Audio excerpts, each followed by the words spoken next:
Saya Gus mau tanya ya. Sebelumnya saya perkenalkan, nama saya Guntur dari Glade. Kemudian Tuan Guru masih ingat yang sering saya WA-in Gus. Kan saya sering tanya WA. Kan saya juga bingung gitu. Ya. Terus ini yang saya tanyakan gini Tuan Guru. Untuk perbedaan makrifatnya Fir'aun sama para wali-wali Allah, kekasih Allah itu yang saya bingungkan kan gini Gus. Aku kan hanya Allah aja.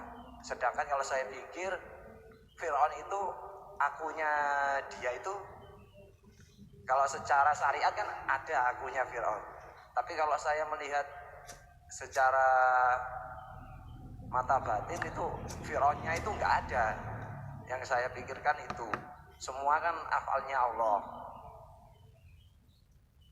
Itu yang pertama Gus.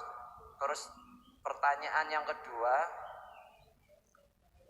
untuk musyahadah itu cara musyahadah yang benar itu gimana? Soalnya gini Gus, satu tapi menjadi banyak hakikatnya cuma satu aja, yaitu Allah aja. Kan terkadang di akal ini membingungkan gitu Gus. Jadi hati itu terkadang nyambung, terkadang putus, terkadang nyambung, terkadang putus gitu. Terus yang ketiga yang saya pertanyakan, untuk perjalanan suluk, kenapa kok banyak rintangan di rohani itu sering bertentangan sendiri gitu loh Gus, berperang sendiri dengan keakuan diri kita ini yang ada ini. Ya terkadang sadar diri kalau kita itu memang gak punya hak, kita gak punya wujud selain wujudnya Allah, tapi terkadang itu nafsu menentang. Jadi kayak perang-perang sendiri itu, berbicara sendiri, dijawab sendiri. Terkadang kayak empat orang, terkadang 5 orang. Jadi kita bingung di hati itu. Biarpun kita melakukan yang Gus ijazahkan zikir sirul rasul, ya terkadang hilang, tapi terkadang muncul lagi.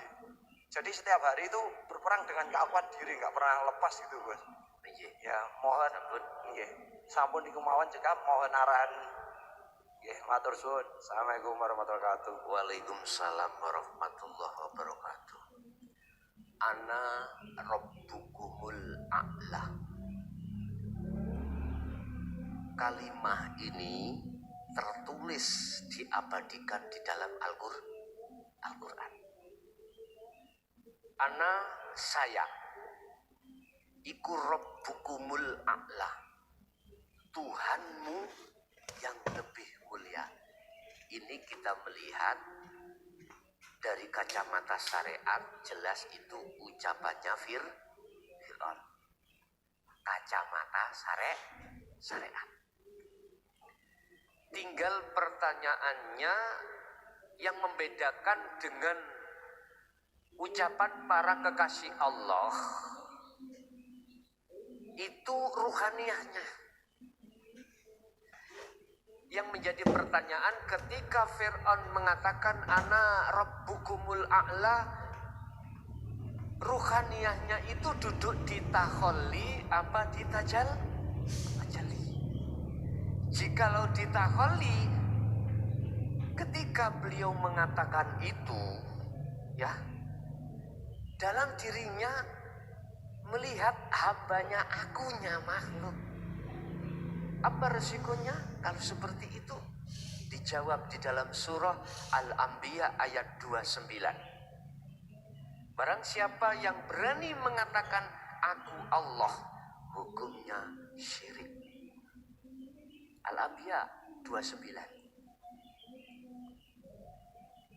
Urusan apakah Fir'aun itu pada saat itu ruhaniyahnya itu takholi apa tajali, kan karena tidak tahu toh Pak. Gak tahu. Wong zamannya gak ada. Anda akan tahu manakala ketika saat itu Anda menjadi Fir'aun. Yang tahu itu Fir'aun. Saya duduk di takholi apa di tajalli? Saya berani mengatakan jikalau di dalam diri Fir'aun ruhaniyahnya itu duduk di tajalli, maka benarlah Fir'aun. Ruhaniyahnya bukan Fir'aunnya. Mohon maaf, mesti ada pertentangan. Tapi di dalam Al-Quran itu Allah menjelaskan Fir'aun itu ngaku-ngaku menjadi Tuhan, mengikrarkan diri menjadi Tuhan. Ini yang mengambil keputusan benar salahnya kan cuman Allah, Pak ya, bukan kita. Kita cuman pedoman lewat ilmu, akhirnya bisa mengarani. Oh, ini ono takholi ya sirik, keterangannya Anbiya 29. Tapi para kekasih Allah betul-betul sebagai waliullah, kekasih Allah unsurnya baik dari Rasul ataupun dari Nabi atau siapapun kalau sudah kekasih Allah, ruhaniyahnya mesti ana. Al-Anbiya 25, wajib setiap Rasul itu gelar itu njabarke. Ya, njabarke. Kedudukan la ilaha illa ana fa'budun. Ini harus digagas. Kalau pada saat Rasulullah dulu tidak gelar ini, gak mungkin muncul surat Al-Anbiya ayat 25. Anbiya 25. Tadi yang sirik 29. Tak mungkin. Umpama ada fatwa yang mengatakan bahwasanya Rasulullah tidak pernah membahas hakikat makrifat atau membahas tentang la ilaha illa ana. Saya tidak menyalahkan tapi kurang sepaham. Pedoman saya surat Al-Anbiya ayat 25 itu manakala Rasulullah tidak menjelaskan, gak mungkin muncul Al-Quran surat Al-Anbiya 2. Ayatnya begini Pak, kalau kita baca, wa ma arsalnaka birrabbika wa ma arsalna birrabbika birrasulin illa nuhi ilaihi annahu la ilaha illa ana fa'budu. Muhammad, kata Allah, aku tidak akan mengutus utusan sebelummu. Berarti Nabi Musa, Nabi Isa sampai semedur, gitu. Termasuk dirimu, kecuali wajib membawa wahyuku yang paling inti untuk menjelaskan terhadap para umat. Apa? Wahyunya berupa apa? Ilaihi annahu, rupane wahyu, tidak ada Tuhan kecuali aku. Fa'budun, ini kata perintah. Fa'budun, suruh mereka hanya menyembah aku. Lah Allahnya kemana? Sudah lewat Pak. Kita ketika di syariat muncul tauhid la ilaha illallah, di thariqah illa huwa, di hakikat illa anta, di makrifat ana. Puncak. Jelaskan. Dengan cara inilah fa'budun, umat ruhaniyahnya itu membawa ini, maka wakumu lillahi qanitin ay khosyiin, bisa dipastikan sholatnya khusyuk. Ini Pak, kita nggak pernah seperti itu karena memang belum digelar ajarannya. Kita sebagai umat menengah ke bawah hanya disuguhkan tauhid di bawah, la ilaha illa anta wa ana di bawahnya. Ini persoalannya. Itu yang pertama. Berarti ukurannya itu biar nggak bingung, duduknya ruhaniyah di takholi apa di tajalli. Kalau di tajalli, akunya itu bukan akunya para kekasih Allah itu. Amal arifuna bukan. Sebab amal arifunya itu sudah lepas. Ruhaniyah, ruh itu sudah tiada, sudah kembali kepada asal. Air hujan turun, sebelum turun tetap disebut air hujan. Kalau sudah sampai air hujan jatuh di lautan, gak mungkin kita sebut air hujan. Itu secara akal bisa diterima. Gambarannya seperti itulah Allah kalau mempelajarkan kita lewat alam itu seperti itu. Jadi termasuk al-halat ketika mengatakan ana al-haq la fi jubati ilallah. Saya adalah Allah. Tidak ada sesuatu dalam diri saya, di sarung saya kecuali Allah. Itu memang kalau kita lihat kacamata syariat melihat kacamata itu makhluknya, Pak. Pasti akan menuduh benar mengikrarkan al-halat sebagai itu Tuhan. Tapi coba kalau kita lihat dari sudut hakikat ruhaniyah, apakah beliaunya itu duduk di tajalli? Kalau ditutup tajalli, maka justru itulah kebenaran yang dizahirkan seperti itu. Makanya harus kita proses umat ini, Pak, pemahaman ini, biar tidak jadi runyam, gak ada gap antara syariat dengan hakikat. Sebab selama ini memang gap, Pak, syariat dengan hakikat gap. Memang satu sisi benar itu gap. Karena apa? Syariat memandang dari sisi zahir, jasad, hakikat memandang dari sisi batin hidupnya itu. Nah, bagaimana caranya tidak ada gap? Maka disinilah akan diutus satu utusannya Muhammad Rasulullah itu untuk menetralisir antara syariat dengan hakikat itu tidak bertentangan. Itu yang satu. Nomor dua, musyahadah yang benar itu bagaimana, Bapak? Ya, Bapak Ibu, makom di dalam diri kita sebagai manusia bisa sampai saya hapus? Saya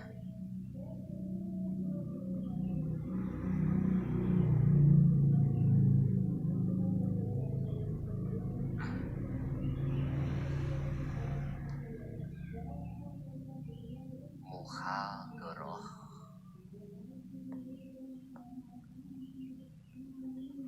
mukasyafah, musyahadah. Saya jelaskan dulu tentang makom. Makom muhadharah ini makom dunia ini, Pak. Ya. Iki nek cara dulur kula sing wonten kejawen ilmu sejati, alam kasunyatan. Ya. Mohon maaf. Ada yang pernah belajar di ilmu Jawa, Kediri, Gone, banyak, tapi sudah benar itu sebetulnya itu. Cuman karena dengan berbahasa Jawa di tengah masyarakat syariat tidak bisa diterima. Padahal itu, Pak, hasil musyawarah kekasih Allah dulu ketika mau masuk berdakwah di tengah orang Jawa. Kalau saya bahasakan dengan bahasa Quran tidak paham, tidak mudeng. Gimana ya? Kejawenai bahasa Jawa.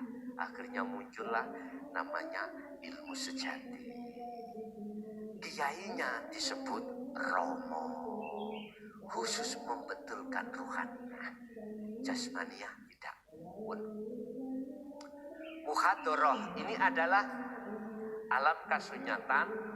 Siapa di antara kita mata dohir ini tidak buta, maka dia akan tahu jalan yang benar. Mana jalan, mana jurang akan tahu. Jadi kita nggak buta, Pak, berjalan nggak mungkin, Pak. Ini tembok langsung kita tabrak, nggak mungkin, karena kita tahu mana jalan, mana yang bukan, lah gitu, nggih. Wes, oke. Masuk di dalam alam mukasyafah apa? Alam di mana terbukanya mata hati kita terkait gaibnya makhluk. Oke.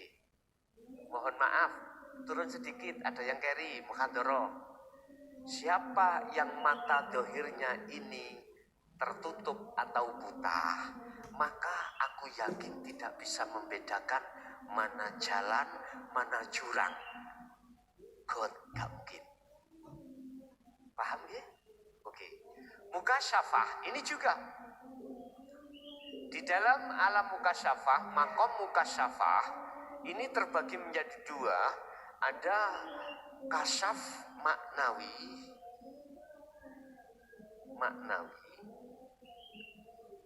ada kasyaf suwari. Sebetulnya tidak jauh berbeda dengan alam kasunyatan ini, Pak. Cuman cara mandangnya mata hati itu yang beda. Di sini ada kasaf maknawi. Apa kasaf maknawi?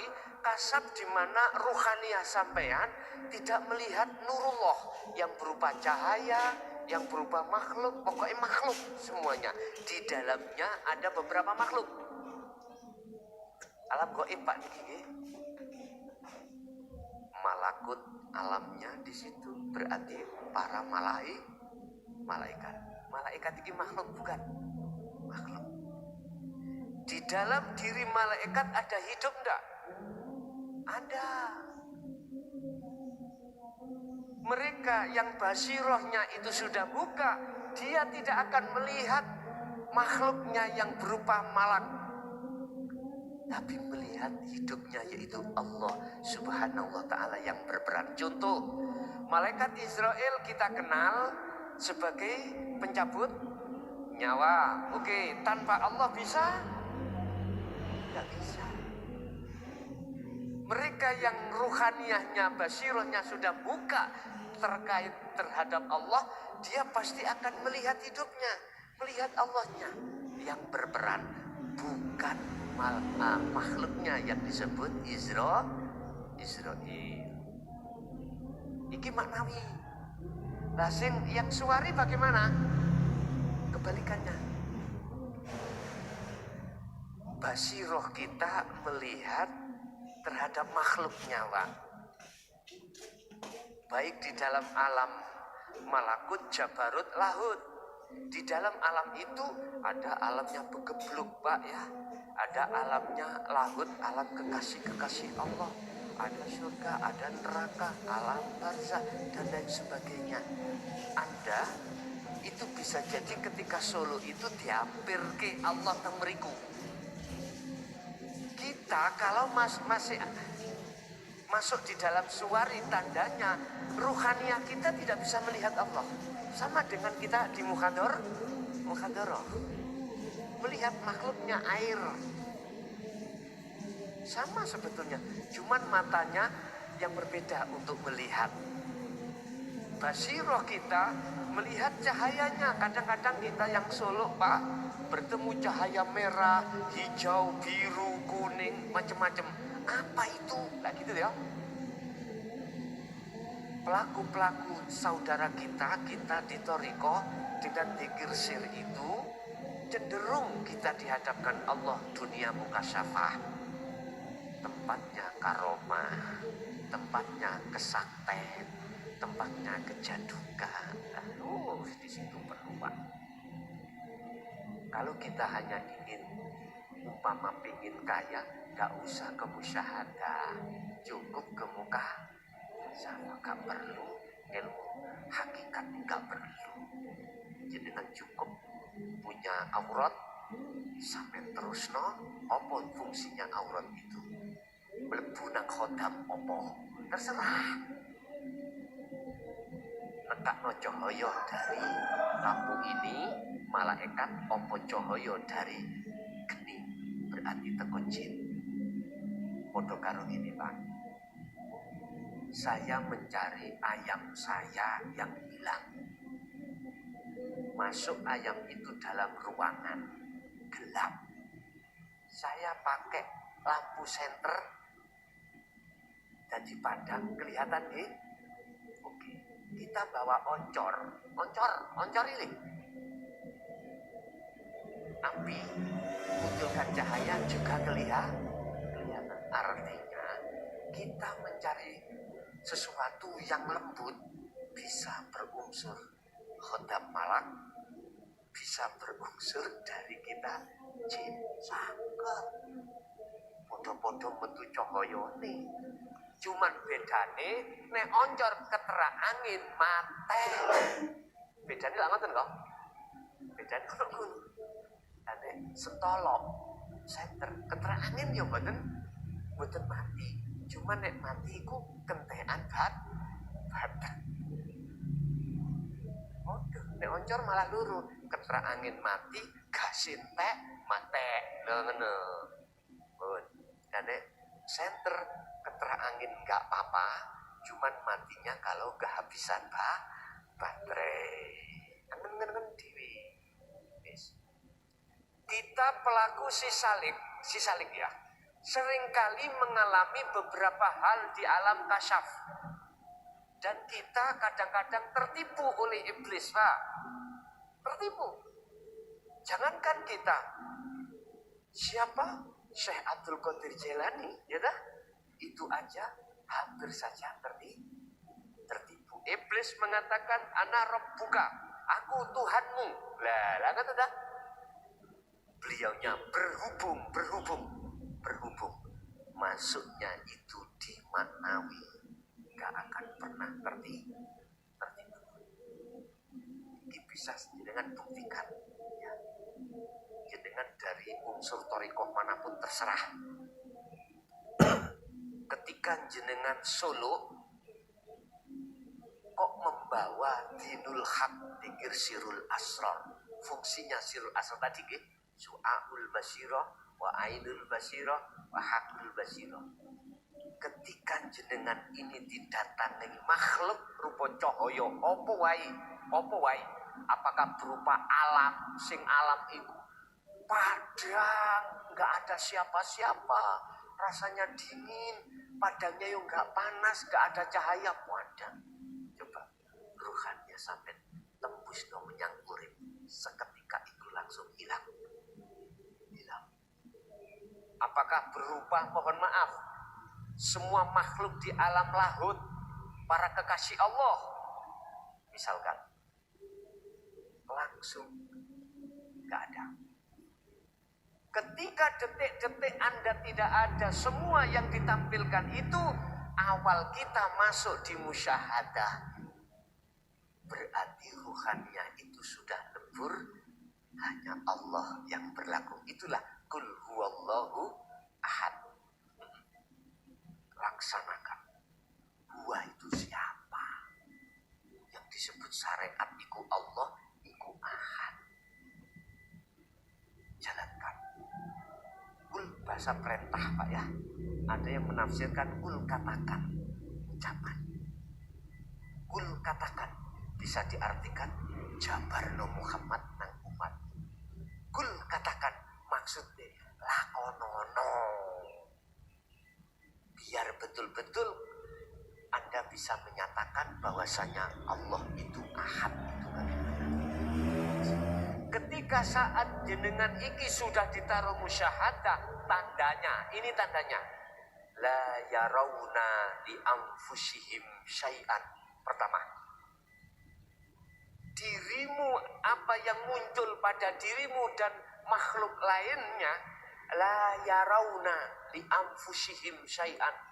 Gak ada iman dalam dirimu itu munculnya dari makhluk termasuk diri. Contoh sholat, tanda-tanda kalau di musyahadah dalam dirimu sudah tidak merasa dirimu yang melakukan. Satu, dua, bal yusyahiduna annal fa'ila wallahu ta'ala. Balik di dalam hatimu itu akan bergemuruh. Yang berperan annal fa'ilah, sesungguhnya yang berperan. Huwa utai fa'il iku huwallahu ta'ala. Iku bahasa ucapan Pak, bahasa rasa. yang merasakan dan yang dirasakan itu Allah sendiri. Berarti itulah maksud maknanya la ilaha illa ana. Paham? Nah, ketika sudah di sini kekasih Allah sudah ada stempel, Pak, kekasih Allah musyahadah. Siapapun Anda, dari unsur apapun Anda, Allah berhak dan kuasa. Walaupun Anda ngalim ilmu syariat, bisa Allah berkehendak. Walaupun Anda gak ngalim belas ilmu syariat, maca Qur'an gak iso. Apalagi maca kitab. Apa maneh kitab gondol. Belas gak ngerti. Aku tanya, Allah kuasa gak menghendaki hambanya untuk masuk musyahadah? Kuasa, Pak. Justru saya ini 23 tahun terhitung mulai tahun 2000, Pak, berdakwah tentang dinul haq ini. Yang kurasakan fakta di lapangan justru mereka yang menengah ke bawah tentang ilmu syariatnya lah yang gampang menerima. Sampai simpul ini. Baru sadar saya mengatakan, oh inilah makalah yang mengatakan yahjubuhum biilmihim. Orang itu tertutup hatinya karena ilmu. Tertutup hatinya dengan Allah.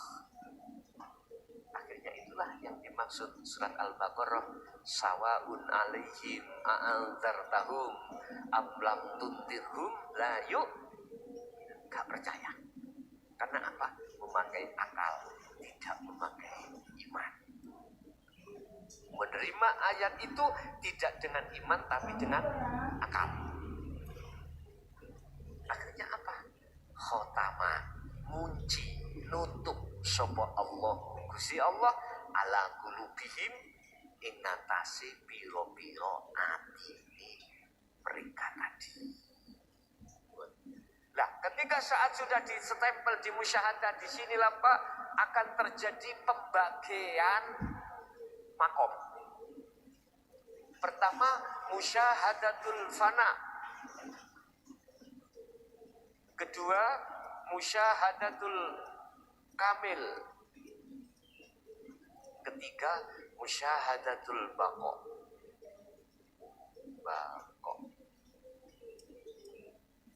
Fana dan kamil masuk di makom mahfud. Mahfud fa. Baqo masuk dalam makom maksum. Cirinya bagaimana? Makanya pertanyaan jenengan wau ketika Solo, mengapa kadang lalai, kadang tidak? Mengapa? Kita sudah iman, yakin semuanya Allah, tapi ketika kejadian itu hati lalai pada Allah. Mengapa di situ? Inilah Allah memproses kita dari fana ke kamil makom. Apa fana itu? Dalam hitungan 24 jam, ruhaniyah, makrifat pada Allah, volumenya itu sedikit. Entah hitungan detik, entah hitungan menit, entah hitungan jam. Sedikit. Terus mengapa ada di kamil? Itu kebalikannya. 24 jam lebih dominan volumenya makrifat pada Allah daripada lalainya. Yang pokok maksum ini 24 jam dia sudah masuk di dalam fi sholatihim daimun. Pertanyaannya, alasan apa dari fana dan menuju kamil, kamil menuju baqo? Apa faktornya? Nah gitu toh.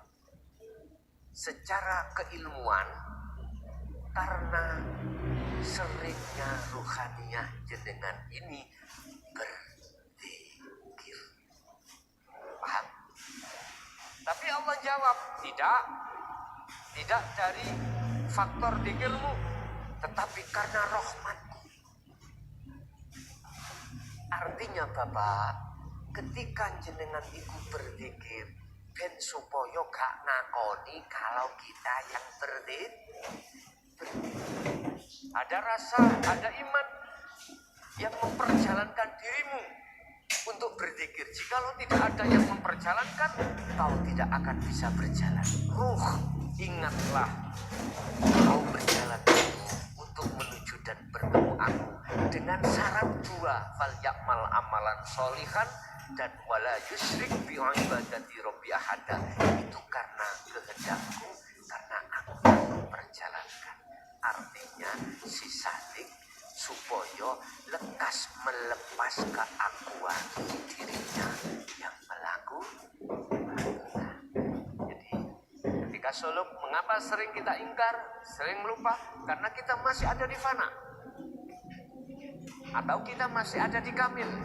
Inilah sepandai-pandai tupai melompat, suatu saat akan jatuh juga. Kita akan jatuh. Pertanyaannya, apakah salah keingkaran sampai kali kula di sini? Kadang ingat, kadang tidak.